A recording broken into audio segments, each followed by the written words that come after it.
Okay, so moving on. So this is what we've been hinting at for the last couple of sections, this idea of slope. So now we're going to get out the formal definition so we don't have to use the average rate of change. It's a bit of a mouthful. It is good to note, though, that they are essentially the same thing. Average rate of change is kind of when we're talking about application problems. Slope is typically used when we're talking about algebra problems, but they're the same thing. We're talking about the rate of change of the outputs over the inputs. So to write it out formula, if we say we want to find slope, that is equal to, usually the letter that we use is m to define slope. So we typically don't use that very much when we're solving for variables, for the reason that this usually universally stands for slope. So when we see m, your brain should think slope. And again, that is the change in the output over the change in input. This notation is a bit fancy. You probably won't really see it outside of any calculus class or any high-level math courses, but it's Greek. The triangle is delta. That's a Greek letter for delta, delta y over delta x. And when you see delta, that means change. So it means the change in y over the change in x, delta y over delta x.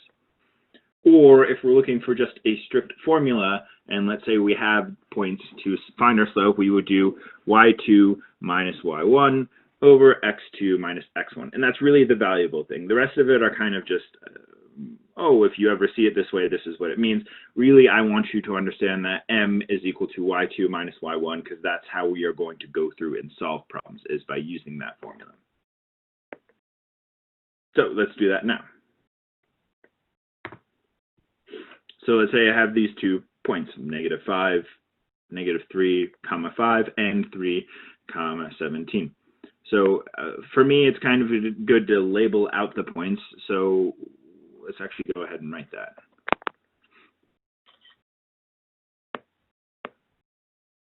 So once you get more comfortable, you could probably go straight to the actual formula. But until you get to that point, I always find it helpful to kind of label what we're looking at. So if I have my point -3, 5, well, that -3 is my x1. This 5 is my y1. This 3 is my x1, or x2, and this 17 is my y2. And if I have those labeled like that, it makes it a lot simpler to, instead of say, okay, where did that go? Where does my 5 go? Where does my 3 go? It's easy to keep everything straight and say, oh, okay, well, my y2 is 17, that goes top left. My y1 is 5, that goes top right. My x2 is 3, bottom left. My x1 is -3, bottom right. Another thing to note is that we have that 3 minus -3. So that's in the formula, and we're going to have to be aware that if you're subtracting it negative, it becomes a positive. So let's pop back into the lecture.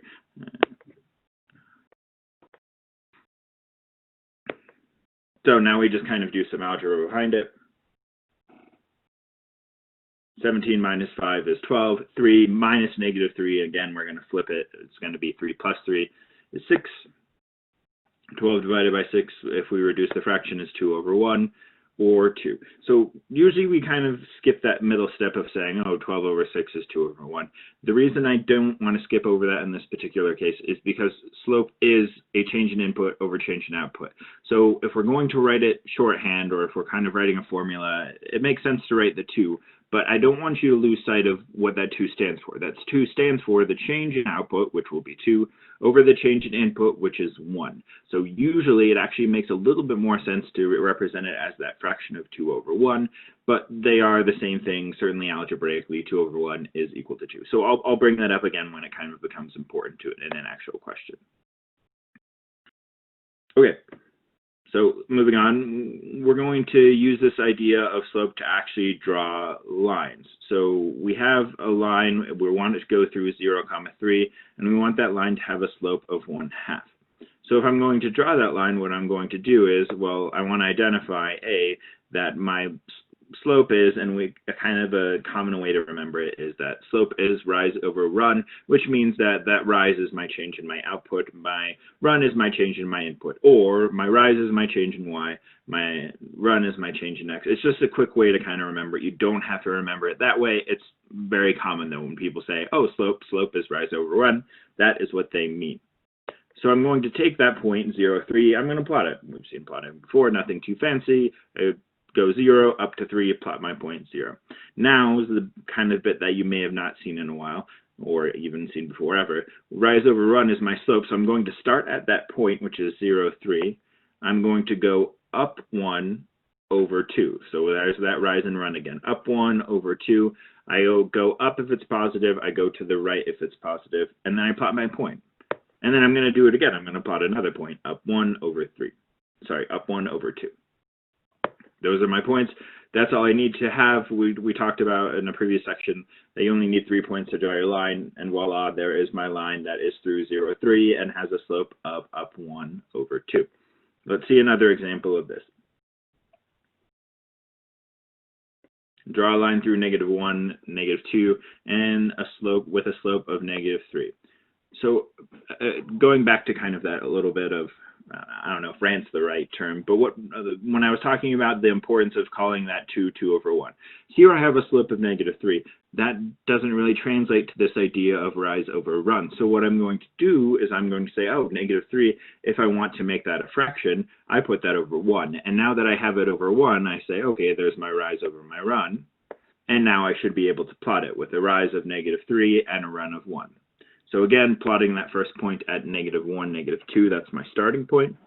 And now again, I'm going to have my slope of down 3 over 1. So I'll pause a second, kind of make sure you have an idea maybe on while you're watching this, kind of point at where you think the next point's going to be. It's going to go down 3 over 1 from that start point, not from the origin. And so that point will be here.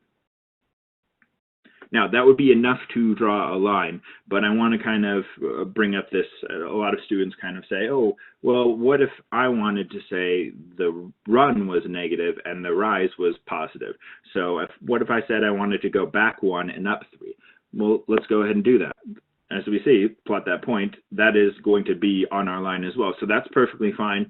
Just personally for me, I say, oh, rise is negative, because that would mean down versus up, and then I'm always going to make my run to the right. That's how I keep it straight in my head.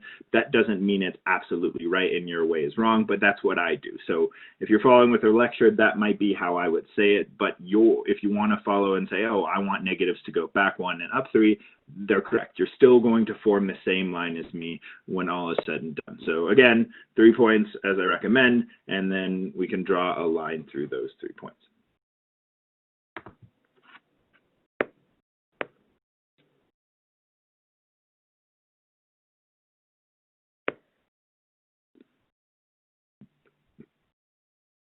So let's just get into this idea of actually applying this concept of slope to a real life problem.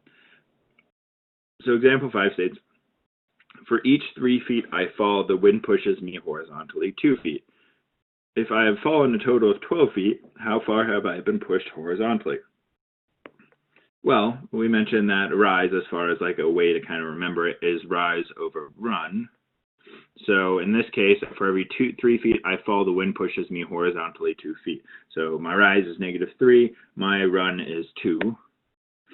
And then I can actually use that to set up a proportion because I know that that's my slope, but overall I fall in a total of 12 feet and I need to figure out my amount pushed horizontally. So we're actually, this is a few sections back, is we're doing this idea of proportions. So then I'm going to have -3 over 2 is equal to -12 over x.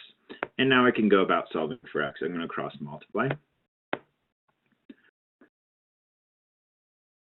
So then x times -3 becomes -3x, 2 times -12 becomes -24. I'm going to divide both sides by -3 because it's a one-step equation at that point. And I have x is equal to 8, but since we're actually doing an application problem, we're going to state our answer. I have been pushed horizontally 8 feet after I've fallen 12 feet. So that's a way we can kind of see that idea of slope is actually another proportion, and we've seen proportions before in this class. We can set up equations to solve proportions and solve additional problems with this concept of slope.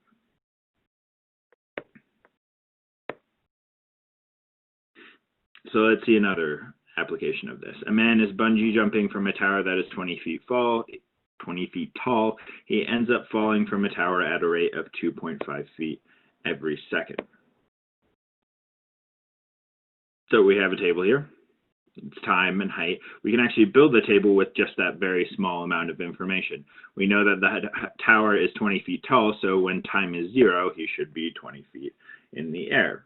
And then after 1 second, he falls a rate of 2.5 feet, so we would do 20 minus 2.5, that should get me 17.5.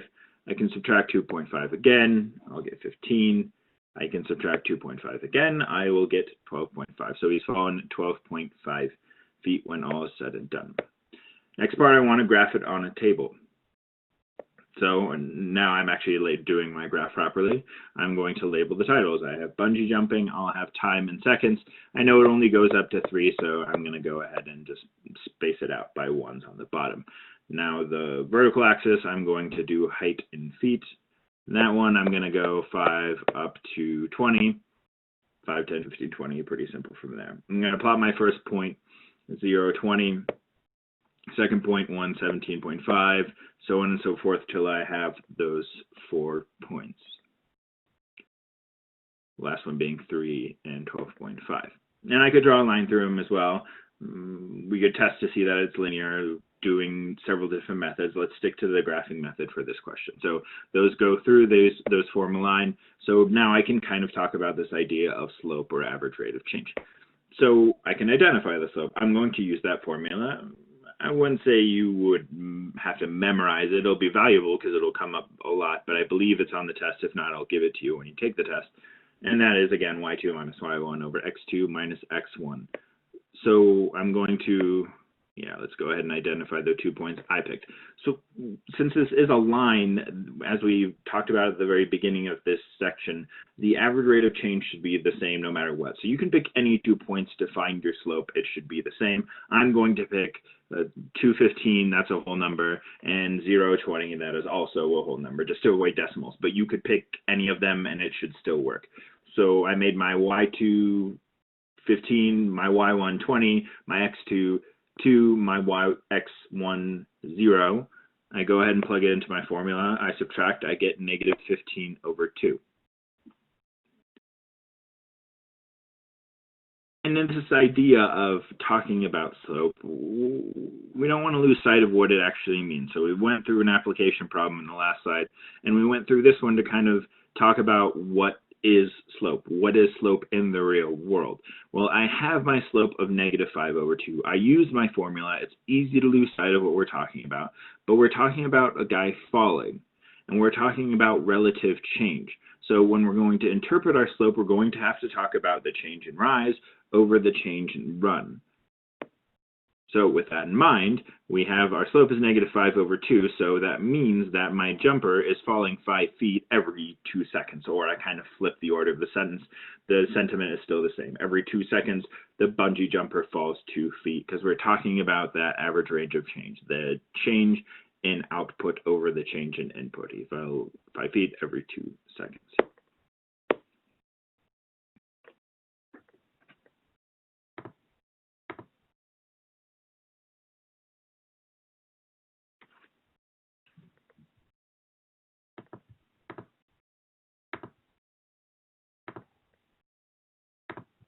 If you've printed out the worksheet ahead of time, you're kind of following along and you've gotten a few slides in at this point, you might be thinking, oh, usually by slide 3 or by slide 4, we've had a problem. You haven't had a problem yet on the worksheet because a lot of it is we're building into concepts that will actually cover what we've talked about. So I'm not going to make you find slope and then later on we're going to find slope and then do something with it. So we're going to apply it all together. But this is the first part that's kind of a standalone individual thing. We're going to talk about horizontal and vertical intercepts, so I believe that's going to be the first 3 on the worksheet. So you might want to go ahead and print it out or pull it out if you don't have that already. So horizontal intercept, by definition, is the point where the graph touches or crosses the horizontal and typically x-axis. So I kind of did back and forth there because if we're talking about applications problems, we don't know it's necessarily x. So it is a horizontal intercept, but if it's a mathematical problem, it's the x-axis. Same thing with that vertical. Vertical is the y-intercept if we're doing just a strictly math problem, but if we're doing an applications problem, it's the point where the graph touches or crosses the vertical axis. So example 7 has us just very basically talking about what that would look like on this graph. So in this graph, we have a line that's going through both axes, the vertical and horizontal axis. So by definition, the horizontal easily enough is that point in the bottom right where it's crossing the axis. So counting over 1, 2, 3, 4, 5, 6, 7, that point is 7, 0.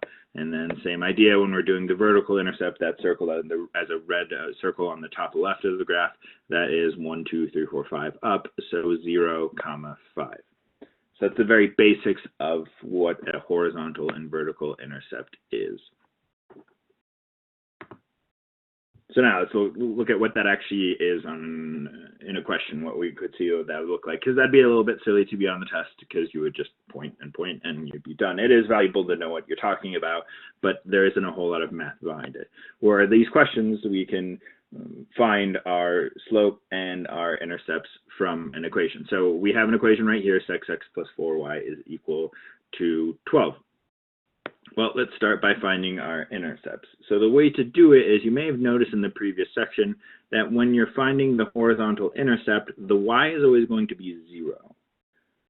So to find that in this question, we say y is equal to 0, solve for x. So I plug in 0 for y, I solve for x. Well, 6x equals 12, divide both sides by 6.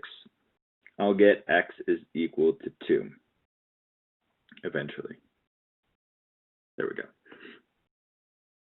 Now, that's not the answer. That is what you did in algebra, and yes, you solve for x, but that's not a point. An intercept is a point. So in order for you to get full credit on this question when it shows up on the test, if it shows up on the test, is by writing it as a point, 2, 0, because we said y is equal to 0. So that's our horizontal intercept.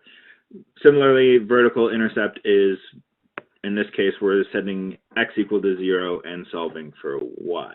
So 6 times 0 is 0, that goes away, leaving me with 4y is equal to 12.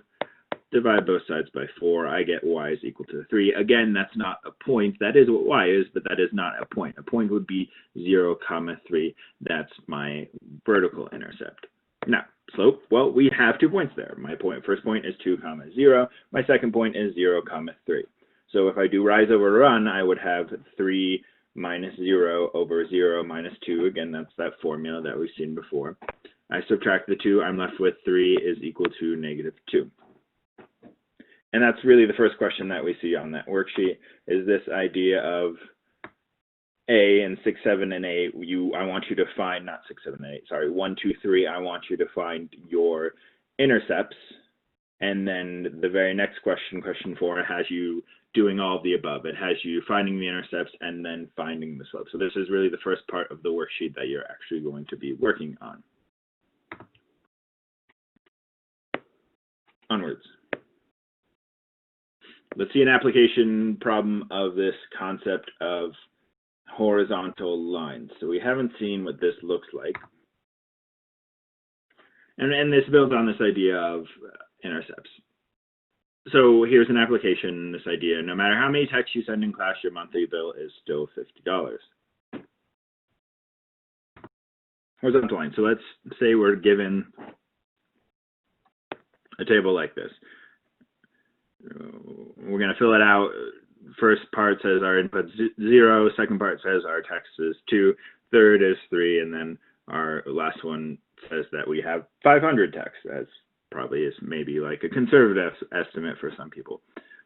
But we know that since we have this probably like unlimited plan of text, it really makes no difference as far as a cost financially goes of how many texts you actually send. So if you send 0 texts that month, maybe you're off camping or something, you are still paying $50. If you send 2, $50. If you send 3, $50. If you're sending 500, you would still be spending $50 because it is unlimited. So let's see what this looks like in a graph. Again, I'm not going to go over graphing again and again and again. Hopefully we've seen it enough to kind of get past this initial setup. I just kind of want to pull something important from the graph. Okay. So I have my titles. My vertical axis is cost. My horizontal axis is text. I have them labeled. I have 0, 2, and 3. And then all the way over is 30. And notice how they're all going to cost me $50. So I have a line, and yes, I could extend the line all the way over And to that last dot, that would kind of become an issue because I want to be able to talk about this question. But the important thing is to note here is that it doesn't matter the amount of text. I'm going to have that line. It's going to be a horizontal line going on forever and ever. So there's that arrow as well. Okay, let's find the slope of the line. So I'm going to, again, you could pull any 2 points. I'm going to pull 3, 50 and 2, 50. Plug that into my equation. 50 minus 50, there we go, over 3 minus 2, well, that's 0 over 1. 0 over 1 is indeed 0. Okay, determine the intercepts of the graph. Well, just by looking at this one, I don't have to really do any algebra, which is nice. I see that on that top left, I have that red circle that I circled. That point is 0, 50, so that is my vertical intercept. Now, the next question is, well, what's my horizontal intercept? Well, if we look at this graph, we see that arrow, it's flat. It's never going to touch the horizontal axis. So there's actually none. It seems kind of weird for just being introduced this idea. Usually we have to, and usually that's correct, but that is not correct here. With a horizontal line, we have this idea that there is no horizontal intersect, and these are intercept. And these are concepts that are kind of important. I won't make you go through every time and say, okay, you have a horizontal line, now make a table, now find the slope. I just want you to understand where it comes from, the fact that anytime we have a horizontal line or a constant line, our slope is 0. We will have a vertical intercept, but we will have no horizontal intercept. So again, we're going to see this with vertical lines. Let's kind of discover these properties again. So in this case, your mother gives you an allowance of $40 per week. You use the money throughout the week to buy lunch. Regardless of what you spend, you will continue to be given an input of $40. So we have a table here. We could kind of fill it out piece by piece, but our allowance is going to be $40 no matter what. So if you spent $25 on lunch, you would get $40. If you had a light lunch and you brought a light week and you brought a lot of lunches into school, maybe you spend $20. Regardless of how much you spend, you are still getting that $40 a week. So to draw that in a graph, horizontal axis is our allowance. Vertical axis will be our lunch expenses. We're going to name the graph lunch money. And very quickly again, let's plot our points. First point is 40-25, second point is 40-20, third point is 40-30, and then my last point is 40-15. I guess as far as that breakdown, that last point was 40-30. But the important thing is that actually forms a line again, and in this case, it is a vertical line. So let's talk about these properties.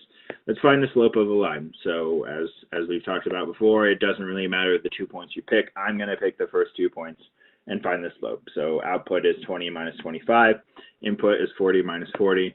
So I get -5 over 0, which is undefined. So that's something from test 1 a ways back. Anytime you divide by 0, it's undefined. And that's true of actually any vertical line. So that's property number 1 we want to talk about with vertical lines is no matter what happens, you're always going to have an undefined slope because you are changing your outputs. Your input is a change of 0. Now, intercepts. Well, we have that intercept on the bottom. Horizontal is 40, 0. Makes sense. Now, this is a vertical line, so it's never going to intersect the vertical axis. So in this case, we have none. So those are the properties. We will have, if it's a vertical line, the slope is undefined. Our horizontal intercept is findable. Our vertical intercept will not exist. We will not have a vertical intercept. Now, let's say that we're given a point 3, -2. We want to find 2 more points on that line. Well, I would plot that line. It's a vertical line, so I'm going to go ahead and draw a vertical line through that point. And then, easily enough, I'm just going to pick 2 more points on that line. You might not get these exact answers, but there's a ton of different answers. But the important thing is that x is going to always be 3. So that's our equation. X is 3 feels weird, but that's our equation. X is 3. And then I'm just picked this point 3, 0. And let's see, let's pick this other point. I believe that's up 5, so 3, 5. The important thing is that x is always going to be 3. So the equation is x equals 3. The 2 additional points are 3, 0 and 3, 5. Now, we want to find a horizontal line through the point 3, -2. So again, we're plotting that point 3, -2. We're drawing a line that's horizontal that goes through that point. Now if I want to find 2 more points on that line, but the equation in this case is y is equal to -2. So if it's a horizontal line, we're going to have y is equal to something. If it's a vertical line, we're going to have x is equal to something for the equation. And then 2 more points, again, you can pick anything. I think I picked there, poorly drawn circle, but 3, -2, or -3, -2, perfect. And then I picked another one, 6, -2. Again, it doesn't really matter as long as that y value is -2. Any values of x will work for that those 2 points.